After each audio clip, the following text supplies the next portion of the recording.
அதாவது வந்து எப்படின்னா பிக் பாஸே ஒரு ஸ்கிரிப்டட் தான். இங்கிலாந்துல நடந்த பிக் பிரதருக்கும் இங்க நடக்கிறதுக்கும் வேற நிறைய வித்தியாசம் இருக்கு. ஏன்னா அது வந்து ஒரு செலிபிரிட்டி, அந்த நிகழ்ச்சியினுடைய பேஸ் என்ன அப்படின்னா செலிபிரிட்டியை வந்து நம்ம நம்ம ஒரு நாள் முழுவதும் எப்படி அவங்களுடைய லைஃப் இருக்குன்னு பாக்குறது, அந்த கியூரியாசிட்டியில தான் நிகழ்ச்சி ஆரம்பிக்கப்பட்டது. ஆனா அது வந்து 9 சீசன் கமலஹாசன் நடத்திட்டு இருந்தாரு. அதை தாண்டி தாண்டி தாண்டி இன்னைக்கு போயிட்டு இன்னைக்கு விஜய் சேதுபதி வந்து நிற்கிறாரு. கமல் அந்த நிகழ்ச்சியை பண்றப்ப அதுல ஒரு இன்ஃபர்மேட்டிவ் இருக்கும். ஒவ்வொரு வாரமும் சனி ஞாயிறு ஒரு வர்றப்ப ஒரு இன்ஃபர்மேஷன் சொல்லுவார், ஒரு புத்தகத்தை பத்தின அறிமுகம் சொல்லுவாரு, அவர் லைஃப்ல நடந்த இன்சிடென்ட சொல்லுவாரு, அங்க இருக்க பிக் பாஸ் ஹவுஸ்ல இருக்கக்கூடியவங்களுக்கு ஒரு அட்வைஸ் சொல்லுவாரு, அவர் அனுபவத்திலும் சொல்லுவாரு. அது ஒரு ஓரளவுக்கு இன்ஃபர்மேட்டிவா இருந்துச்சு. இன்னைக்கு என்னன்னா இன்னைக்கு வந்து ஃபுல்லாவே வந்து பாத்தீங்கன்னா பெருசா யாரும் முகம் தெரியாத ஆட்கள் தான், ஒரு சிலர் தவிர வேற யாரும் பெரிய செலிபிரிட்டிஸ் எல்லாம் கிடையாது.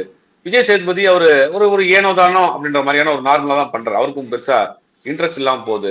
இன்னொரு குறிப்பாக வந்து பாத்தீங்கன்னா இந்த ப்ரோக்ராமுக்கு கொடுத்துட்டு இருந்த மெயின் ஸ்பான்சர்ஸ் பல பேர் இன்னைக்கு அந்த ப்ரோக்ராமுக்கு இல்ல. பிசினஸ் வைஸாவும் அது வந்து பெரிய செட்பேக் ஆயிருச்சு. ரெண்டாவது இவங்களை திருப்பி புதுசா இப்ப வந்திருக்கக்கூடிய ஆட்கள் மேல பெருசா அந்த நிகழ்ச்சியை பத்தின ஒரு பரபரப்பும் இல்ல.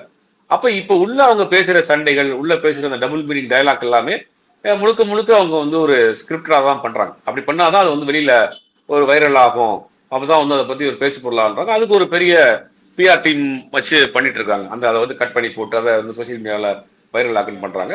ஒட்டுமொத்தமாக இந்த சீசன் பிக் பாஸ்ங்கிறது பெருசா மக்கள் மத்தியில ஒரு இன்ட்ரெஸ்ட் இல்லை.